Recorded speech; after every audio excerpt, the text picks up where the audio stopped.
Olá! Hoje a gente vai mergulhar numa ideia que é ao mesmo tempo gigantesca, do tamanho do universo, e também super íntima, como o nosso próprio coração.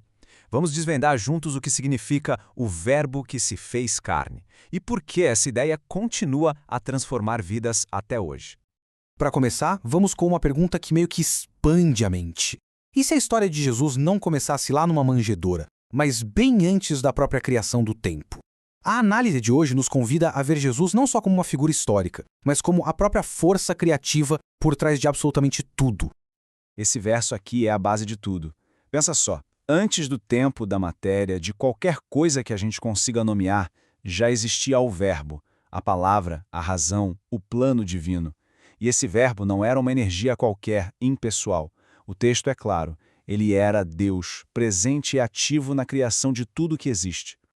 Agora, uma coisa que eu acho fascinante no material que estamos analisando hoje é a abordagem. A ideia não é só entender com a cabeça, sabe? A proposta aqui é que essa narrativa alcance tanto o nosso consciente quanto o inconsciente, buscando uma transformação que seja real, de dentro para fora.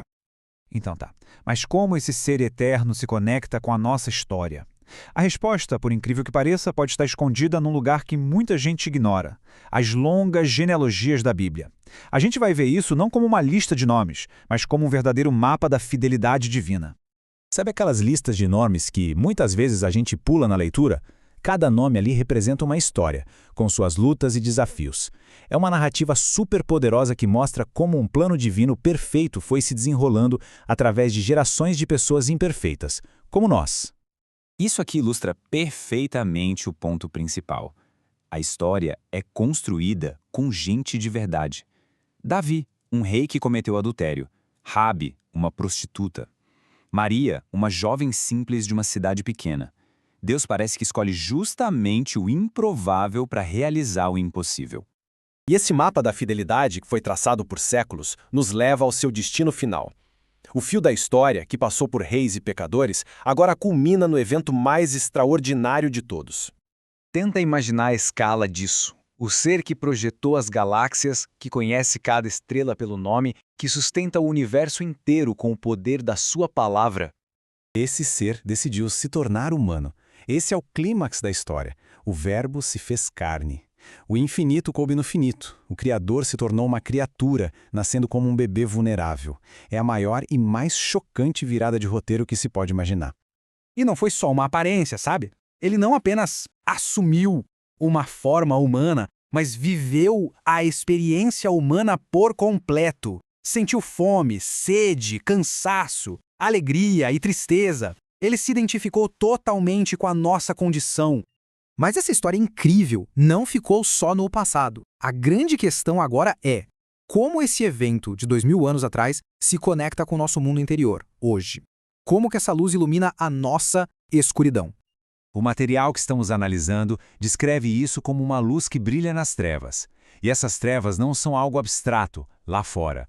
São os medos, as culpas e os bloqueios internos que todo mundo enfrenta. A encarnação é a promessa de que a luz pode penetrar e transformar justamente essas áreas. Isso nos leva a uma reflexão bem direta. Assim como Maria e José confiaram num plano que eles não entendiam por completo, a pergunta para a gente é: em que área da vida precisamos confiar, mesmo sem ter todas as respostas? E o ponto principal aqui não é só uma lição de história ou de teologia, não.